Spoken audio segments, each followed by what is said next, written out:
puxa, não é liga não, é coisa do interior mesmo. Lá a matéria tem já uma equipe bem grande de desenvolvimento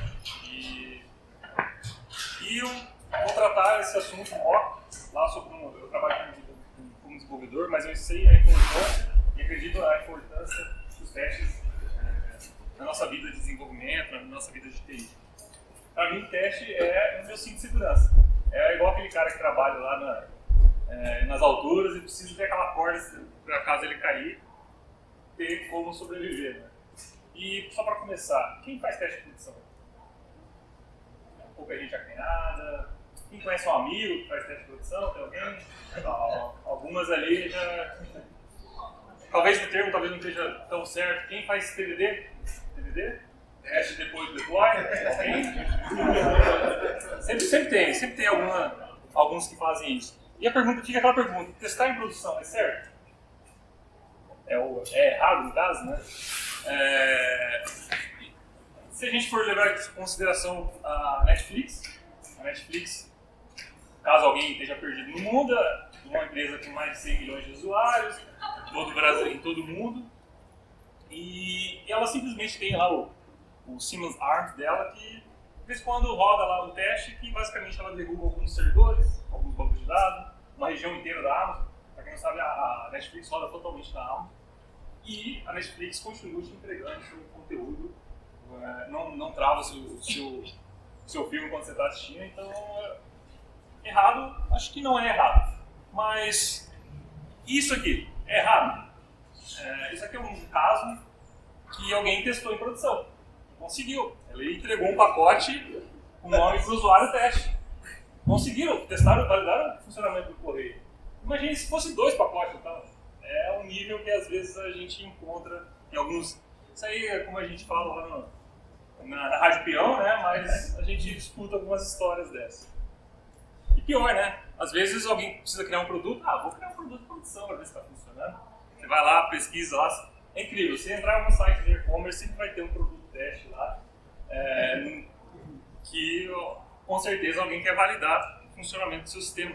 Ou pior, né? Ele quer validar seu funcionamento do sistema e além do mais quer validar o funcionamento em produção, lógico, se ele consegue, quantas estrelas ele pode dar, os comentários que ele vai fazer para aquele lá, e esse comentário eu acho magnífico, né?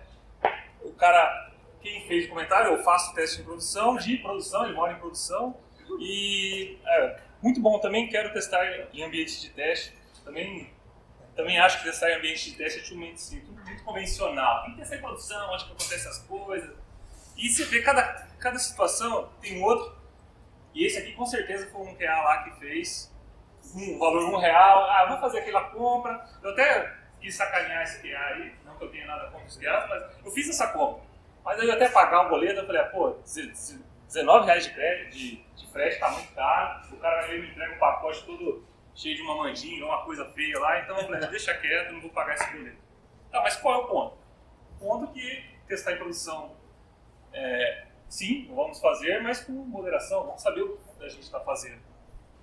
Vamos saber para não ser comparado a um dentista desse jeito, ou ser comparado talvez a um cirurgião que ia fazer uma cirurgia com um facão. A gente tem que saber o que a gente está fazendo, saber quais ferramentas usar, que momento usar, para não criar bugs no nosso sistema, não gerar prejuízos, e para a gente ter uma confiança.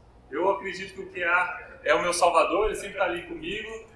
Se vocês estão dando risada que vocês são QA, vocês não sabem como vai ficar de ponta cabeça, o negócio ali é complicado. O gerente lá, só com a pontinha do dedo, não vou confiar no gerente ali. E a gente tem que então criar aí um amadurecimento na nossa profissão, onde a gente vai evoluindo. E uma dessas coisas, um dos pontos que eu acho bem importante, são mocks. Mocks, e aqui eu entro, o que são mocks? Eu diria que é uma técnica que vai facilitar muito a nossa vida. Mas antes de falar o que é o mock, acho que eu vou puxar todo o meu português aqui para dizer para vocês, tentar explicar o que é uma figura de linguagem chamada metonímia, que é aquela mesma figura que fala que a sua mulher pede, me traz que boa, e aí você vai lá no mercado, ela vem trazer que boa, você traz brilhante, porque na verdade o que ela queria, o que ela precisava era de uma água sanitária. E outros exemplos, diga-se de passagem, eu jurava que era cotonete. Não é haste flexível de algodão, mas, enfim, aquela cultura inútil aí que a gente tem que passar. Por quê? Porque, na verdade, a gente usa a palavra mock, mas boa parte das vezes a gente quer saber o que são dublês. O que são dublês de teste. Isso é o termo mais genérico, a gente vai tentar puxar aqui um pouco e evoluir um pouco nesse quesito. Dublês, basicamente, é a coisa do lado do cinema, você pega o carinha mais magrinho, pega o cara que ganha mais dinheiro, bota o outro lá que ganha menos para ele se ferrar. É a mesma coisa, no teste vai ser a mesma coisa. Vou pegar minha classe de produção, podia fazer alguma coisa complicada, alguma operação que não gostaria de fazer, eu coloco o outro lá que vai tomar a posição dela. O Martin falou que tem uma definição bem interessante. O test double é um termo genérico para qualquer caso em que você substitua um objeto de produção para fins de teste. Então eu quero testar o comportamento da classe A. Eu preciso ter todas as classes B, D, C, todas. Eu preciso de tudo isso. Digamos que isso fosse uma venda. Eu preciso nessa venda, no cálculo de venda, fazer realmente abater o estoque, mas eu quero validar a venda, não preciso saber isso. Então eu poderia colocar substituir todas aquelas outras classes, todos aqueles outros comportamentos do nosso sistema, todos aqueles pedaços do nosso sistema, por dublês que vão, aí exemplificado por mock, que vão substituir essa parte. Poderia fazer isso com a parte C também, daí então eu consigo testar exatamente o que eu quero, que a classe A é aqueles cálculos infinitos, com aqueles ifs que os desenvolvedores a gente bota em cadência com for e baixo cima e um monte de coisa que realmente complica a vida de quem realmente quer garantir uma qualidade do seu software. Então, para ficar bem claro, os dublês de teste são divididos em dois grupos, onde aqui nos dummies, o stub, o spy, o mock, cada um é encadeado e a gente vai destrinchar cada um. Inicialmente eu quero atuar principalmente na pirâmide de teste, na parte de baixo, ou seja, eu vou falar os conceitos que eu vou dar aqui explicando cada um. Vai ser mais pensando em testes de unidade e a gente vai evoluindo isso, depois a gente vai evoluindo na pirâmide e vamos fazer alguns comentários na parte de serviço e na parte de tela também. Então, para começar, nossos dummies, os Object Dummy, qualquer objeto que você só precisa, você não vai usar esse, só vai usar para passar parâmetro, como passagem de parâmetro. Eu vou fazer alguns exemplos aqui, talvez meio ruim. Imagine lá o meu caso de teste lá que eu mostrei para vocês lá no começo. O cara poderia simplesmente pegar o caso da compra e produção. Ao invés de passar um produto, que aquilo lá, diga-se passagem, era uma cafeteira, podia passar uma pedra, uma lajota, que não ia fazer nenhuma diferença. Aqui eu estou tentando exemplificar o que é um dummy. É algo sem valor nenhum que eu vou passar como um parâmetro. Beleza? Até aí foi ok? E eu vou tentar exemplificar com vocês com um post que o Uncle Bob fez, tem um link aqui embaixo. Eu achei bem simples, bem sucinto os exemplos de cada teste dublê, onde basicamente existe uma interface de autorização e tem um método de autorização, recebe um nome e uma senha. E aqui eu não vou tentar, apesar de eu ser do mundo do Java, eu não vou tentar puxar nada para o Java, eu vou tentar ser o mais genérico possível, apesar da sintaxe aqui ser de Java. E não vou usar nesse post do Uncle Bob, ele não usa nenhum framework, ele simplesmente instancia as classes, as classes de dublê, de mock. De mock, de stub, de dub. E aqui é um exemplo do dummy. Basicamente eu vou estender uma classe da autorização, onde ele vai ter que obrigatoriamente definir o método, e eu retorno nulo. Não importa, eu não vou usar esse cara. E um exemplo onde eu posso usar esse cara, no meu teste, eu quero saber, criar minha classe, meu objeto de sistema, onde eu preciso de um objeto de autorização, mas por baixo dos panos ele não vai usar isso aqui. Se vai ser null, se vai ser um objeto, enfim, com sendo real ou não, isso aqui não vai ser usado. Então eu consigo validar no sistema se o login realmente está zero. Então é simplesmente passagem de parâmetro. Foi aí o dummy? Beleza? Então, o próximo, o stub. O stub ele já guarda alguns dados. Ele tem dados estáticos, você cria aquele objeto de dublê, você coloca lá no seu teste e ele vai retornar sempre a mesma informação. Sempre a mesma. E um exemplo bem tosco que eu consegui aqui para tentar estimular a compreensão de vocês já fizeram ligação para telemarketing? A mulher, ela não tem nada, a pessoa que te atende, né? Ela não sabe nada além do script. Está estático ali. Ela está lendo. Se você falar o nome para ela, depois quando ir para outra ligação, ela não vai saber nada. Ela não vai saber qual o seu nome nem nada. Então é uma informação estática, aqui exemplificando então com o nosso Object Stub. E é isso. E para criar esse objeto, eu posso, exemplificando isso, um valor de default retorna true. Ou seja, quando eu usar nos meus testes, esse cara aqui, essa classe stub, ele vai retornar true sempre. Ou seja, no meu teste, caso ele passe pela parte de autorização, ele vai passar e vai ser efetivado na minha autorização e vai passar para seguir o fluxo do teste. Passando para o próximo. Manda aí. Comparando os dois. No anterior você falou que retorna um null, mas, por exemplo, em Java, se você retornar no e tentar fazer aquela comparação lá, vai dar um null pointer lá, não é? Veja que aqui é que a gente não tem implementação de system. Então, nesse caso, só o fato de criar, o construtor não está fazendo nada. Então, para eu simplesmente verificar a quantidade de login, ele nem chamou esse objeto que foi criado. Então, ele... Mas aí ele caiu no segundo cenário em que ele cria com os valores default. Veja que aqui é o único @teste. Então, o meu teste aqui é basicamente para ver se o meu login, o meu count de login está zero. Então, esse é o meu teste.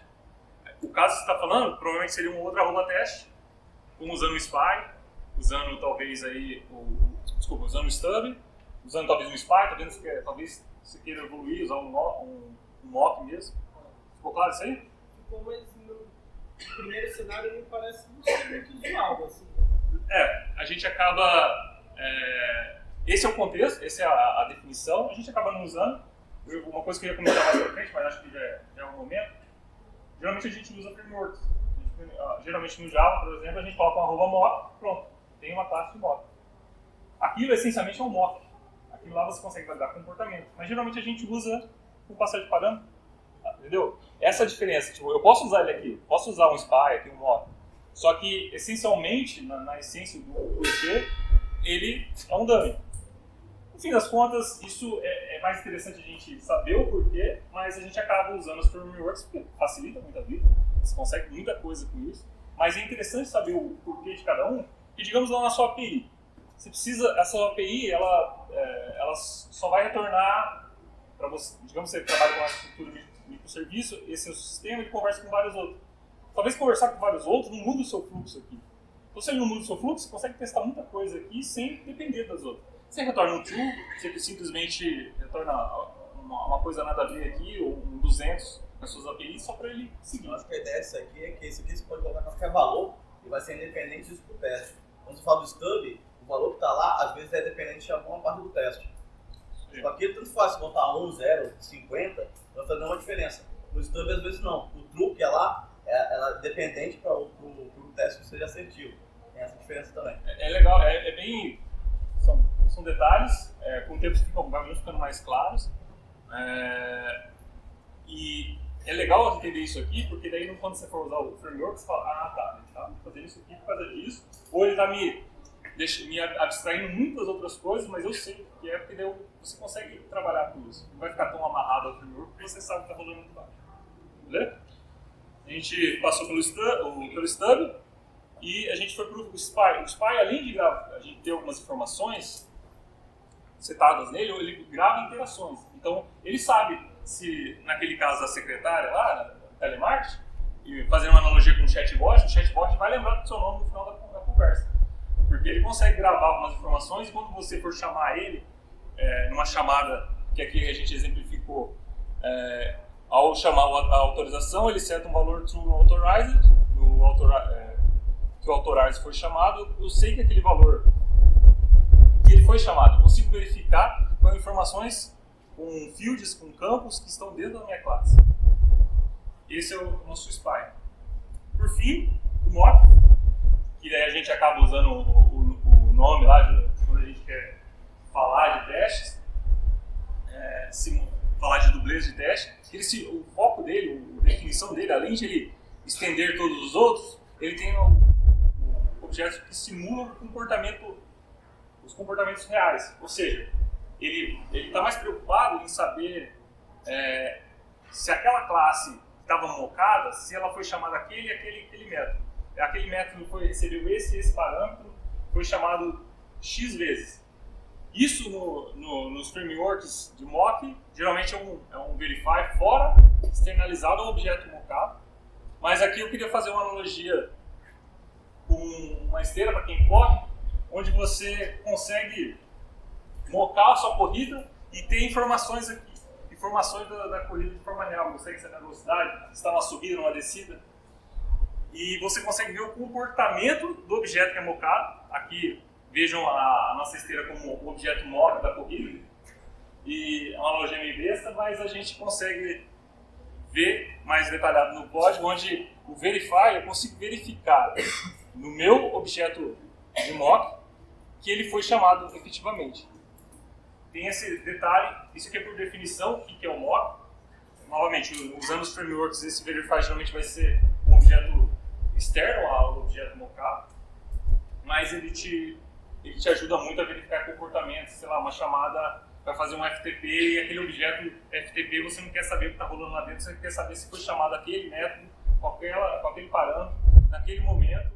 Então é isso que é a essência do mock. A gente usa lá o verbo mockar, que ficou famoso lá atrás, que alguém inteligente fez um paper, mas por definição são esses detalhes. Eu sei que talvez para quem não está habituado pode ser um pouco complexo. Vou continuar aí no evento, qualquer coisa a gente tira algumas dúvidas mais pontuais. Para finalizar, a gente tem os fakes. Os fakes são implementações que funcionam, mas você não colocaria um fake em produção.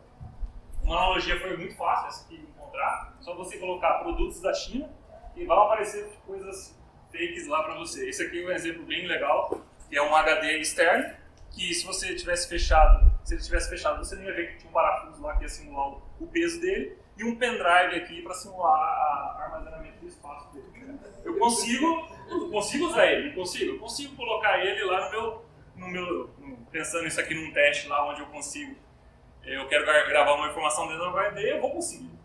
Mas eu não vou colocar isso, não vou usar isso aí para armazenar todas as minhas fotos, porque pode acontecer um problema. Um belo exemplo do fake é quando a gente usa bancos de memória. Aquele banco ele simula todo o comportamento, simula todas as carries que consegue fazer, mas você não vai colocar um banco de memória em produção, né? Senão aí não vai funcionar as coisas do jeito que você espera. E aqui um exemplo de como seria isso em código. Eu tenho uma autorização aqui no meu objeto de fake, onde o usuário tem que ser Bob. Se for Bob, ele passa. Vejam que existe uma autenticação, mas não é uma autenticação que relativamente funciona, mas não é uma que eu vou colocar em produção, caso só se você for doido ou esquecer de empacotar alguma coisa errada aí.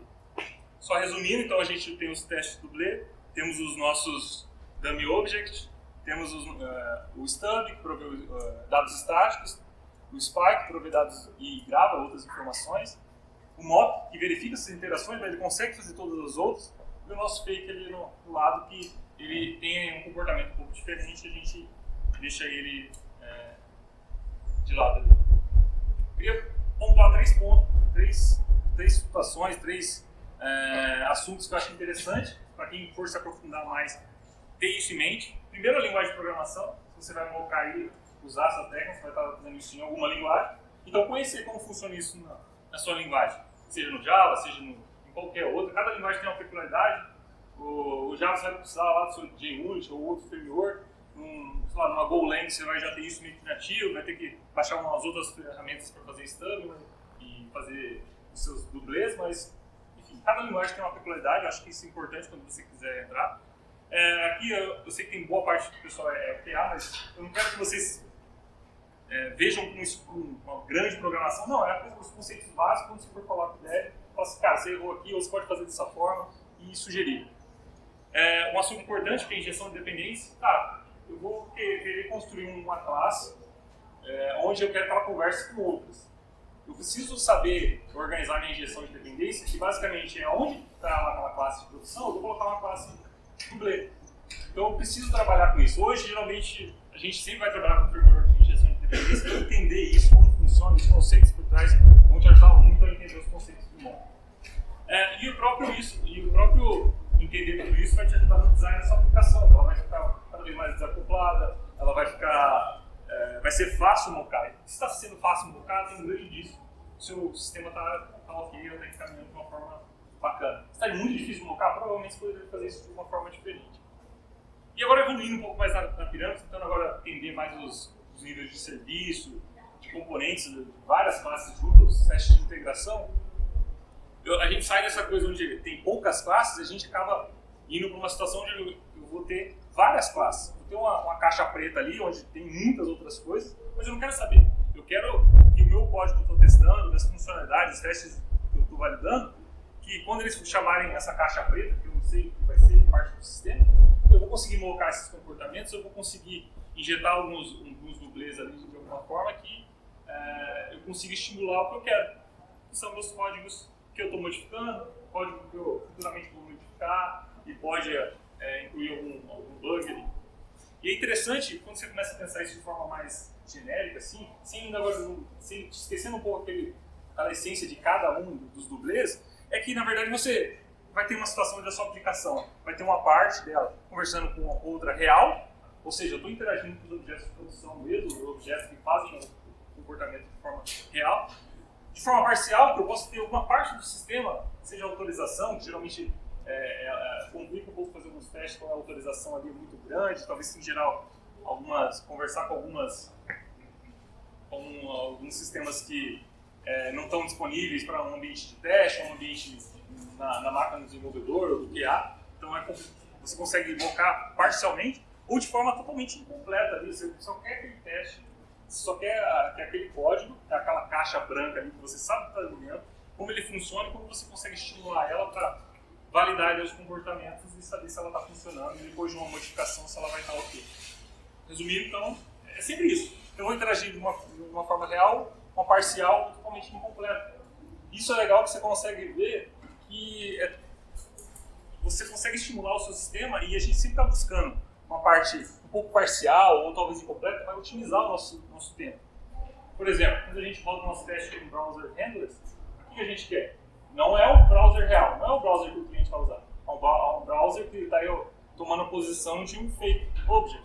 É um browser que ele funciona, eu consigo validar meus testes, mas eu consigo colocar esse fake ali, então eu consigo interagir de forma parcial com o meu sistema e o browser e validar o comportamento dele. Vai ser muito mais rápido, vai ser muito mais assertivo, você consegue rodar muito mais vezes, vai ser feedback muito rápido.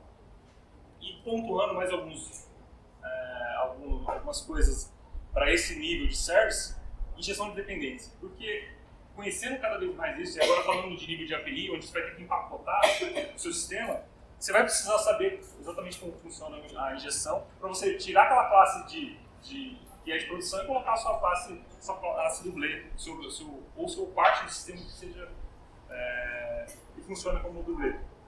Isso a gente está subindo no nível, então a gente acaba tendo a necessidade de conhecer um pouco mais sobre o HTTP, os métodos do HTTP e toda essa infraestrutura, já que a gente agora está trabalhando com um pacote e esse pacote conversa com outras partes do sistema.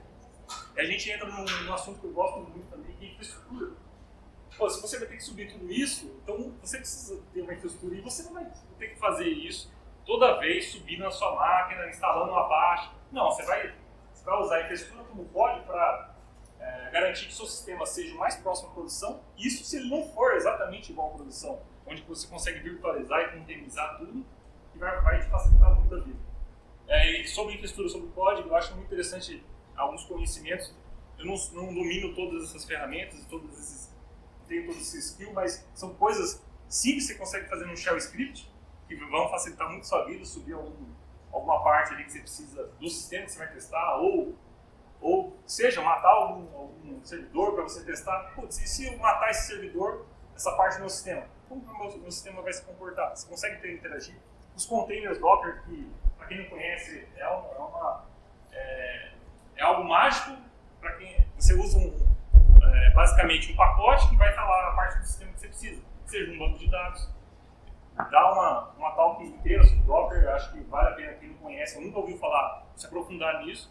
E outras ferramentas como Ansible, Chef, que facilitam você scriptar a sua infraestrutura Esse geralmente é alguém mais de arquitetura, ou talvez alguém mais de infra que vai dominar bem isso, mas ter esses conhecimentos, saber qual que é aquele script, e já que ela também tem pode ter esse contato com os códigos, infraestrutura, vão facilitar a sua vida. Subindo agora no topo da pirâmide, fica claro que boa parte do seu código, do seu sistema rodando, ele faz parte de vários pacotinhos, você consegue mocar algumas partes dos pacotes. Você consegue falar que o seu banco de dados, na vez de rodar lá naquele Oracle pesado, não, vai rolar num banco de memória, você consegue tirar, externalizar toda aquela parte, incluindo ali um fake object. Ou talvez não, talvez você converse lá com uma API, para cálculo de frete, que ele vai retornar uma lista para você. Cara, bota ali um mock ali, no caso um stub seria, porque você pega aquela lista de informações e ele vai retornar direto. E facilitar muito a sua vida no nível também de tela e os testes manuais também. Já que você vai estar interagindo com o seu sistema e o seu sistema ele pode interagir com essas outras partes que você tem no controle, mas tendo o controle validando, vai funcionar em produção, com certeza. Mas nem tudo são flores, existem coisas ruins, e você pode criar dublês muito bons, pagar muitos milhões ali para os seus dublês, mas também você pode ter alguns dublês não tão bons. E eles acabam, na verdade, complicando a sua vida. E eu acho que ali, como serve de aviso aí, um talk e uma conversa que eu assisti, foi também do Martin Fowler, eu achei muito interessante, já é meio velho, 2014, a talk era principalmente sobre o TDD, mas eles tocaram muito nesse conceito de mock, o porquê eles não mockam tanto, falando nisso agora especificamente de teste unitário. Falando que se você está mockando muito, você está fingindo o single responsibility, ou seja, a sua classe está fazendo mais de uma coisa, já que você tem que criar muitos mocks ali. Então, do mesmo jeito que a gente começou a estar falando, da gente buscar mais informação, amadurecer mais esse conceito, que é um conceito muito importante, vai ajudar muito você na carreira de vocês. Acho que eu aconselho que também saber o porquê mocar e quando não mocar também é importante. Ferramentas, existem dezenas, algumas que eu já brinquei um pouco, como SoapUI. SoapUI é muito legal quando interage com alguém que nunca tem esse conceito bem definido sobre teste. Você pega o SoapUI, tem uma API dos Correios que você passa uma URL lá, você baixa uma URL e ele retorna para você já o nome da rua e todos os detalhes, que eu conseguiria com o SoapUI passar essa URL para ele vai meio que gravar qual é essa URL, qual que é o método, todas as informações dela, e consigo, com um clique, subir um mock ali. Então eu poderia, sem precisar de internet, conseguir validar algumas informações. Então, coisa simples. Isso também vale para o Get Sandbox, o WarMock para testes de serviço, também ajudam muito ali falando do mundo Java.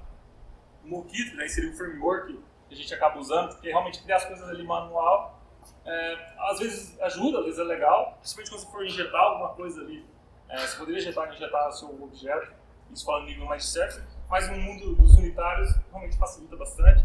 No mundo do JavaScript, o Cinnamon e outros aí que acho que vale a pena, caso ninguém nunca ouviu falar de nenhum, acho que vale depois dar uma olhada. Depois eu vou disponibilizar a palestra no Twitter e nas outras redes. Aí eu queria, para fechar, a gente já está 10 minutos, algumas dicas bem simples. Aqui, tentando focar para o lado do porquê mocar, das facilidades de mocar, mas acho que vale para toda a nossa vida de TI, nossa vida de querer melhorar, essa melhoria contínua, vai entregar software que resolva um problema. Não que seja um problema. É tão chato quando a gente, o usuário, vai pegar nos sistemas e fala assim, cara, eu quero fazer uma compra, eu quero te dar dinheiro, mas eu não consigo, porque, enfim, por N motivos que pode acontecer no nosso dia a dia. Uma dica simples é desenvolver voltado ao teste. Eu me vejo dependente do teste, exatamente como aquela imagem lá, é meu cinto de segurança, o que é o cara que está comigo sempre para a gente fazer o melhor, mas tem gente que não vê tanto isso. Tem gente que acha que teste, na verdade, é perda de tempo. Tem um gerente aí que vai achar que teste vou estar gastando tempo na vez de economizar tempo. Fica muito claro para a gente, eu sei que mas a gente tem que lutar contra isso e fazer nosso desenvolvimento voltado a teste. Quem vai puxar o dev que também gosta e entende isso, vai ter que puxar o dev e a gente vai caminhando junto para melhorar. Automatize seus testes, mas rode. Não adianta você também ter os seus testes automatizados e não estar rodando continuamente. Às vezes você está mocando uma coisa que não é mais a realidade. Talvez um teste de contrato ali, alguma coisa, você consiga validar se as chamadas do API continuam da mesma forma, mas você vai conseguir ter esse feedback certo se você estiver rodando seus testes. Isso aqui para mim é bem interessante, o Release Big Bang. Aquele lá, o pessoal fica naquela sprint de 3 meses, aí quer jogar tudo aquilo para a produção de uma vez, aí sempre tem correria, sempre tem parte do sistema que fica fora de testes, enfim.